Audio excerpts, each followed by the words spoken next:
Good morning. I want to thank the University of the Bahamas for the opportunity to be here. Uh, it's great to be reunited in a Caribbean, this multilingual, multiracial. Uh, we recognize and we value diversity as a means for sustainability. I come from this community-based organization, Casa Pueblo, in the central part of the island. And for global issues, we need to think about local uh, responses. And the animation is not working, but yet, what I want to tell you is that we learned in Puerto Rico in 2017 that the hard way, that resilience is actually community strength, at least in our context. And Casa Pueblo is we're gonna be 40 years old in April. We are about breaking dependency within the colonial context of the political relationship of Puerto Rico with the U.S. So we don't depend upon FEMA funding, federal, local funding. It's completely community driven. We sell coffee. We have a school inside a forest. We're managing two state forests. I'm not going to talk about that for water security and the protection of biodiversity. We have a radio station, Radio Casa Pueblo. We have a multiple conservation initiative, and since 1999 we have been running with solar power. So energy breaking dependency, one that is very important is the one related to energy. Energy has a capacity to do work.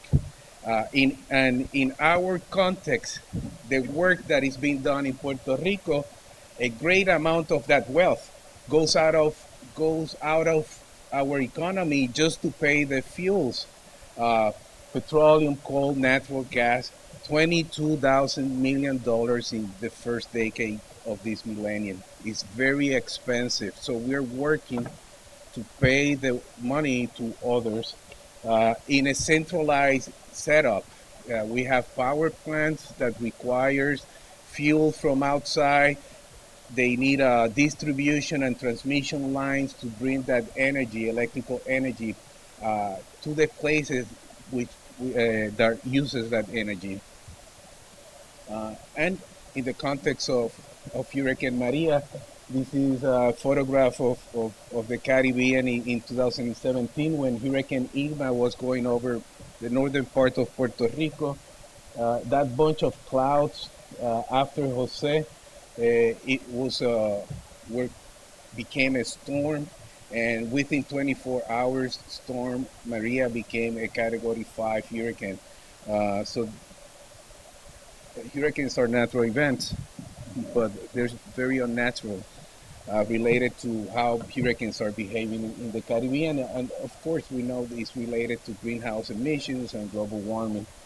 So 2 weeks after Hurricane Maria is going over Puerto Rico, and this is a summary of how the Puerto Rican Power Authority behaved after the hurricane. So we had a complete blackout uh, for, for 1 week, 1 month, in our community for 4 months, in rural areas of our community for up to a year without electrical power. Uh, that caused a great crisis. People were making lines to get fuel to power their small power generators. Over 4,000 people were die related to the mostly not to the hurricane but to the disaster caused by the government that was incapable to respond. The FEMA response was a constipated one. Uh, 6% of our population left the island. And if we talk not only about the death related to Maria, but the people who got sick because they were exposed to unhealthy food for so long, renal failures, they tripled after the hurricane. Uh, Still today, if you fly over Puerto Rico, you're going to see a lot of blue tarps. I mean, years after Hurricane Maria. People are still suffering the consequences of a lack of a response from the central government. Now we're facing earthquakes. And again, this is a summary of the power authority. We had another blackout, not because of the failure of the transmission and distribution lines, but because of the centralized power plants. They collapsed. They shut down for protection. So this is an obsolete model of energy generation that needs to be changed. And it's not happening from the top down. So from the bottom up, what you're going to see is a lot of initiative like the one we have in Adjuntas. And Casa Pueblo, again, we started like running with solar power in 1999. We have upgraded throughout the years. And the day after the hurricane, we were able to reopen Casa Pueblo, and people were getting in to plug in their respiratory equipment, to recharge their cell phones. We became sort of like an energy oasis. And after that point, people were going in because they needed to. Communications was also a total collapse, and we were using satellite phone service and also satellite internet for going around these issues after Maria. And we did a lot of things like distributing solar lamps to the people, 14,000 of them, to improve immediately quality of life, using energy to teach people how to use solar power, and to help build community and deal with the situation. We installed like 55 solar fridge. They're high efficiency. They work on direct current. Only one solar panel is needed. So in order to normalize, in a way, diet and food for food security, well, there's technology, highly efficient fridge that can be used. If there's a storm in the future, those families will take one solar panel, two solar panels inside the house, and you don't have to compromise food security because of the obsolete centralized system.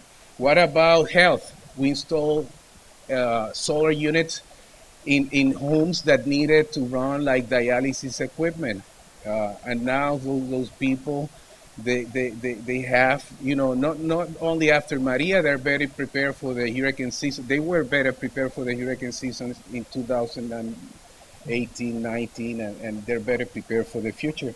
So the dialysis equipment of Maria Medina is running with solar power, as well as other families in that community. And we have done over 150 solar projects. We have done 5 grocery stores. We have done the critical infrastructure like the fire station, the emergency unit. We have done the elderly home is running with solar power. And the idea is to generate energy at the point of consumption where it's needed. And even our transmission tower of Radio Casa Pueblo is now running on solar power. We're generating energy where it's needed. And we have redefined solar power is our energy source. PREPA and a power generator is the alternative energy source. If we need to run a power generator at the transmission tower, it will be for a few hours because the sun will come out. We have energy storage, but then you reduce the dependency on the centralized system. We have done, let's see, we have done last week, we did the elementary school that was threatened to be shut down because of energy insecurity is now running on solar power.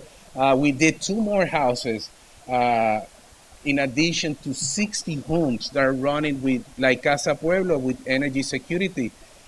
And this is related to health, but it's also to democratize energy generation. The wealth associated to energy production is not for the utility, public or private utility. Now is being distributed because people are producing their own energy. We are addressing the issue of poverty because people are benefiting directly from producing their own power. If you see in one corner, you're going to see a professor, faculty member from University of Michigan. We have been working with people from different universities, and that's That's a biomass unit. I'm not going to get into the details, but we're using coffee waste to produce carbon monoxide and hydrogen.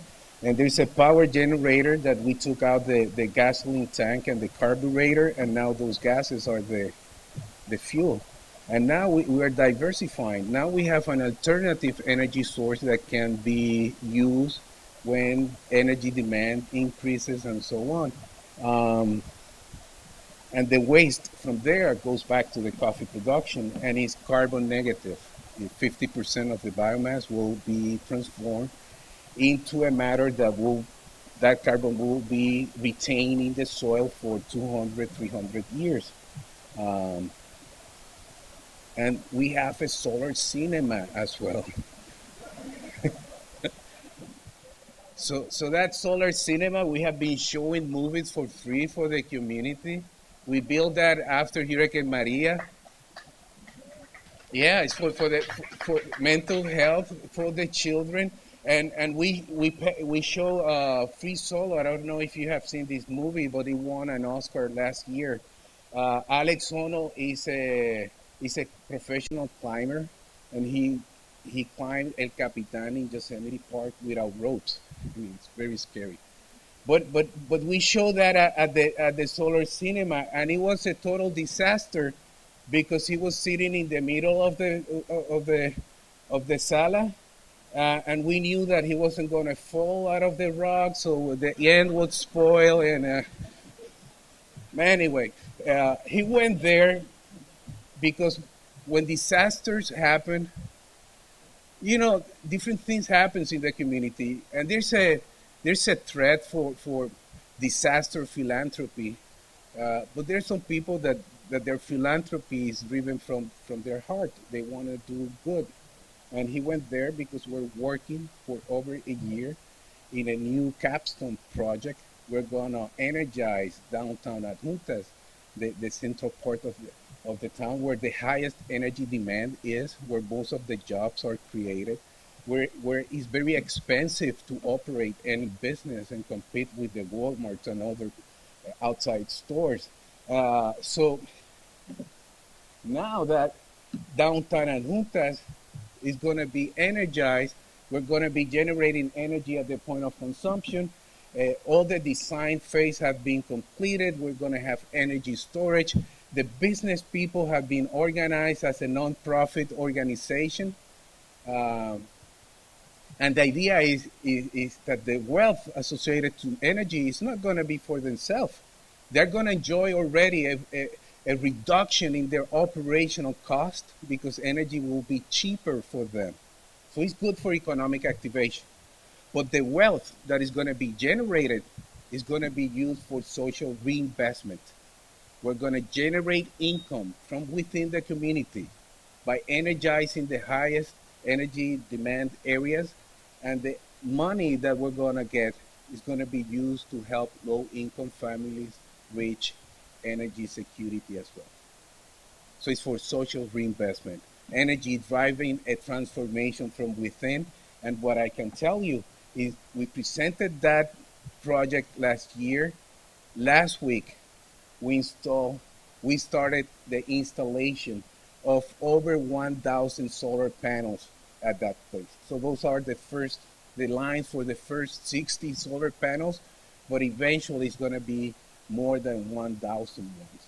And this is what is happening in Adjuntas today as a reference of what can be done for other municipalities in Puerto Rico, of what a country can do to free themselves and reach energy independence.